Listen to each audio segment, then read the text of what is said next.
Good evening and welcome again to the 2012fad.com. I'm going to be your host tonight, Charlie Bluehawk. And last night we chatted about superwaves in the air above our heads. Well, hopefully way above our heads, traveling around our world on an average of 600 miles per hour. Tonight I thought we would chat about superwaves that are in all of our oceans. Yeah, isn't that a hoot?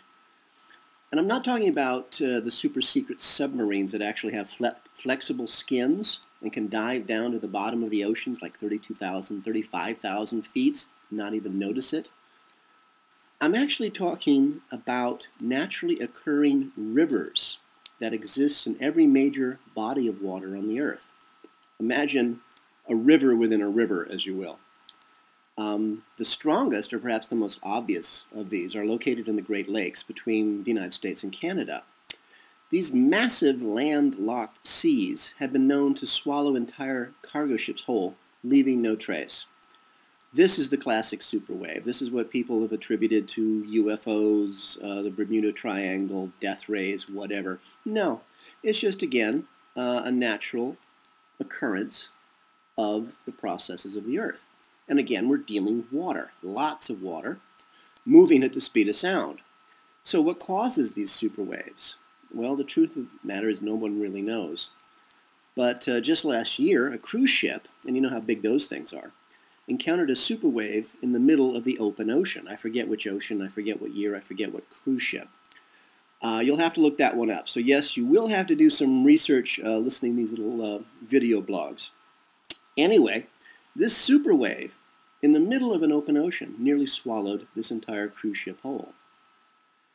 Now I know what you're thinking. I mentioned before the Bermuda Triangle. Ships have been disappearing there since recorded time. Well, that is true, but not because of anything natural. Our ancestors used massively large crystals as the source of their technology. We use electronics. They used crystals. And you know, the fact of the matter is a lot of our technology is based on crystals. Silicon crystals are the processors in all of our computers. But our ancestors used crystals on a massive scale.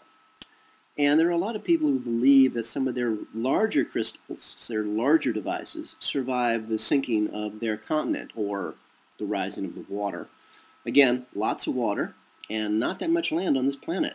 Take a look at a globe someday and take a real good look. It's sort of scary. And anyway, this crystal that they believe is still running happily in the Bermuda Triangle is still doing whatever it's doing and, you know, screwing our technology up. I personally have seen things just walking down streets that have to be some sort of bizarre technology. We'll get into that some other day. So anyway, what does this mean to us, you, me, right now? Well, it means that the natural events that surround us every single day are now going to start increasing geometrically as that darn dwarf star, dead star, keeps swinging back into the plane of our solar system. And all of a sudden we'll have 12 planets and not just our usual 9. And we'll be dealing with 2 suns, one alive, the yellow one we're used to, and one dead. It's dead companion, a brown dwarf star. Poor little thing didn't have enough mass to actually ignite. If you ever tried to light a barbecue, you know how that is. So anyway, here's some more fun facts for you to look up. A few years back, there's a fellow by the name of Charles Berlitz. It's the same fellow who got famous and rich teaching us to speak a lot of different languages. He mounted an expedition into the middle of the Atlantic Ocean in about 1965. He was looking for Atlantis. Anyway, they did a deep sonar sounding of the floor in the mid-Atlantic, like 32,000, 35,000 feet deep. That's a lot of water. And you know what they found at the bottom of the Atlantic Ocean? Skyscrapers. Yep, buildings still standing. Skyscrapers, just like we have today. Only these skyscrapers were at the bottom of and in the middle of the Atlantic Ocean. Doesn't that send chills down your spine? Yeah, it makes me sort of think. He wrote a book on it, published it himself, I guess. And if you're lucky, you could probably find a copy somewhere. I had a copy when I was little, and it was a black fabric cover, and I guess it was 100 and I don't remember now, of course, about 165 pages, but it had copies of the sonar charts, and it showed the skyscrapers at the bottom of the ocean.